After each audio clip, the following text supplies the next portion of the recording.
Assalamualaikum sahabat-sahabat yang dirahmati Allah.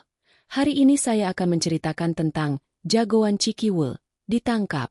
Warga Bekasi diimbau melapor jika ada preman berkedok ormas. Namun sebelumnya bagi yang beragama Islam saya sarankan untuk menuliskan sholawat Nabi Muhammad agar kelak sholawat ini menjadi saksi untuk mendapat syafaat di akhirat. Like dan subscribe ke channel ini sangat membantu menyebarkan dakwah Islam dan menjadi amal jariah. Bekasi, kota yang tak pernah benar-benar tidur. Di sudut-sudut jalanan yang ramai, di antara gedung-gedung tua dan proyek pembangunan yang tak kunjung usai, ada bisik-bisik yang beredar. Sebuah nama disebut dengan nada setengah hormat, setengah takut. Atau yang lebih dikenal sebagai jagoan Cikiwul. Ia bukan sekadar preman pasar biasa. Ia adalah bayangan yang menyelinap di setiap gang sempit, di warung kopi tempat para sopir truk berkumpul, di balai desa tempat keputusan-keputusan kecil tentang keamanan lingkungan dibuat. Ia adalah seseorang yang tahu cara memainkan ketakutan orang lain, yang paham bahwa ketakutan adalah mata uang yang lebih berharga daripada uang itu sendiri. Malam itu, langit Bekasi muram. Hujan gerimis turun, membasahi jalanan yang penuh dengan genangan air. Di sebuah ruko tua yang sudah lama tak terpakai, Suhada duduk di atas kursi plastik, mengisap rokoknya dalam-dalam. Di hadapannya, 3 pria muda berdiri dengan wajah tegang. Salah satunya, Dani, menelan ludah, berusaha menyembunyikan kegelisahannya. "Saya sudah cek ke perusahaan, Bang," ujar Dani akhirnya. Suaranya terdengar ragu. "Mereka belum ngeluarin THR. Katanya minggu depan baru cair." Suhada mengembuskan asap rokoknya perlahan. Ia menatap Dani lama, seolah sedang menimbang sesuatu. Lalu ia tersenyum tipis. "Minggu depan? Gue rasa kita bisa percepat itu." Dani dan 2 rekannya saling pandang. Mereka tahu apa yang dimaksud Suhada. "Kita samperin besok. Kasih mereka pilihan. Bayar sekarang, atau jalan mereka kita tutup." Dani menahan napas. Ini bukan pertama kalinya Suhada menggunakan taktik seperti ini. Tapi kali ini, situasinya berbeda. Perusahaan plastik yang mereka incar bukan perusahaan kecil yang bisa ditekan begitu saja. Mereka punya koneksi dengan pihak berwenang, dengan orang-orang yang tidak bisa dibeli dengan sekadar ancaman. "Tapi Bang," Dani mencoba berbicara, tapi tatapan tajam Suhada membuatnya mengurungkan niat. "Gue kasih tahu lo satu hal, Dan." Suara Suhada kini lebih pelan, tapi penuh tekanan. "Di dunia ini, yang berani yang menang. Yang ragu-ragu, udah pasti bakal diinjak. Tak ada lagi yang berani membantah." Dani hanya bisa mengangguk, meskipun di dalam hatinya, ia merasa ada sesuatu yang tidak beres. Pagi itu, gerbang perusahaan plastik di Bantar Gebang terbuka seperti biasa. Para pekerja berdatangan. Sebagian besar sudah tahu bahwa ini adalah hari-hari menjelang Lebaran, hari di mana harapan mereka tertuju pada satu hal, THR. Di dalam kantor utama, seorang pria parubaya bernama Rahmat sedang sibuk memeriksa laporan keuangan. Ia adalah kepala keamanan perusahaan, seseorang yang sudah terbiasa menghadapi berbagai macam masalah. Tapi pagi itu, ia merasa ada sesuatu yang aneh. Lalu, datanglah mereka. Suhada berjalan masuk bersama 3 anak buahnya. Tanpa permisi, tanpa rasa takut. Ia mengenakan jaket kulit yang sudah mulai lusuh. Wajahnya penuh percaya diri. Rahmat menatap mereka dengan dingin. "Ada yang bisa saya bantu?" tanyanya, meskipun ia sudah bisa menebak maksud kedatangan mereka. Suhada menyeringai. Ia berjalan perlahan ke arah meja Rahmat, mengetukkan jarinya ke permukaan kayu. "Kita gak usah bertele-tele, Pak Rahmat," katanya. "Gue di sini cuma mau memastikan satu hal. THR anak-anak gue mana?" Rahmat tidak langsung menjawab. Ia melirik salah satu satpam yang berdiri di sudut ruangan, mengisyaratkan agar bersiap. "Saya tidak tahu maksud Anda," ujar Rahmat akhirnya. "THR diberikan sesuai prosedur. Bukan dengan cara begini." Suhada tertawa kecil. "Prosedur? Dengerin gue baik-baik, Pak Rahmat. Ini bukan soal prosedur. Ini soal menghormati yang lebih berpengalaman di lapangan. Lo pikir jalanan di luar sana aman begitu aja? Lo pikir gak ada yang jaga biar usaha lo tetap lancar? Rahmat menggeleng. Kalau Anda ingin membahas keamanan, silakan bicara dengan pihak berwajib. Suhada mendekat. Suaranya kini hampir berbisik. Gue kasih lo waktu sampai sore. Kalau gak ada kabar baik, besok pagi jalanan di depan pabrik ini kita segel. Kita lihat siapa yang lebih kuat. Rahmat menatapnya tajam. Kalau Anda melakukan itu, saya pastikan polisi yang akan menangani Anda. Suhada tersenyum lebar.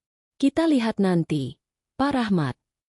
Ia melangkah pergi, meninggalkan udara yang terasa lebih berat dari sebelumnya. Hanya butuh beberapa jam sebelum berita tentang ancaman Suhada menyebar.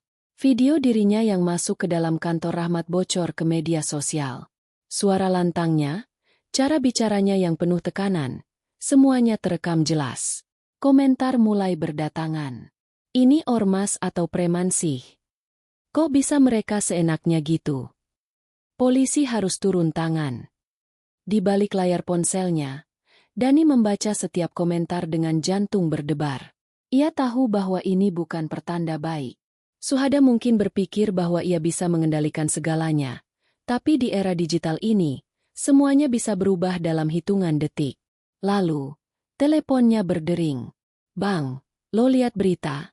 Suara di ujung telepon terdengar panik. Dani menelan ludah. Iya. Polisi udah turun tangan. Mereka nyari Suhada. Dani terdiam.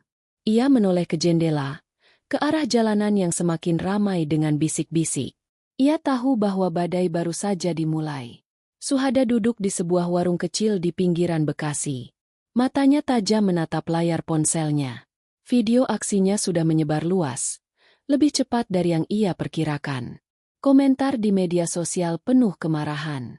Polisi kini tengah memburunya. Ia mengisap rokoknya dalam-dalam, lalu mengembuskannya perlahan. Tak ada rasa takut di wajahnya, hanya ketenangan yang berbahaya. Ia tahu permainan ini belum selesai. Ia hanya perlu waktu untuk menyusun langkah berikutnya. Di seberang meja, Dani duduk dengan gelisah. Ia sudah bersama Suhada selama bertahun-tahun, tapi kali ini, ada sesuatu yang berbeda. Bang, kita harus pergi, bisik Dani. Polisi udah dapat laporan dari perusahaan. Mereka pasti nyari kita. Suhada tersenyum tipis. Kita gak kemana-mana. Dan kita cuma perlu sedikit taktik. Dani menghela napas. Bang, ini beda. Mereka udah serius. Kalau ketangkep, kita gak bakal bisa lepas dengan sekadar bayar ini itu. Suhada mengetuk meja pelan, lalu menatap Dani dalam-dalam. Dengerin gue. Polisi cuma gertak sambal. Sebelum mereka bisa tangkap gue udah cabut duluan. Dani ragu. Tapi ia tahu satu hal. Jika ia membantah Suhada sekarang, nyawanya sendiri bisa jadi taruhannya. Malam itu, Suhada meninggalkan Bekasi. Ia melintasi jalanan dengan kendaraan pinjaman, menuju tempat yang lebih aman. Sukabumi. Sebuah kota yang cukup jauh, cukup tenang. Setidaknya, untuk sementara. Tapi yang tidak ia sadari, polisi lebih cepat dari yang ia kira. Di Polres Metro Bekasi Kota, suasana tegang. Seorang perwira polisi duduk di depan layar komputer, memperhatikan rekaman CCTV dari berbagai sudut kota. Kita udah dapat laporan bahwa target bergerak ke arah Sukabumi, ujar seorang petugas lainnya. Kita punya titik keberangkatan, tapi belum tahu tujuan akhirnya. Komandan polisi itu mengangguk pelan. Sebar informasinya. Kita kerjasama dengan Polres Sukabumi. Pastikan dia gak bisa lari. Dalam hitungan jam, informasi tentang Suhada sudah tersebar ke seluruh pos kepolisian. Jalan-jalan utama mulai diawasi. Perbatasan dijaga ketat. Ia boleh pintar menghilang, tapi kali ini, para pemburunya jauh lebih siap. Sementara itu, di sebuah penginapan murah di Sukabumi, Suhada menyesap kopi hitamnya.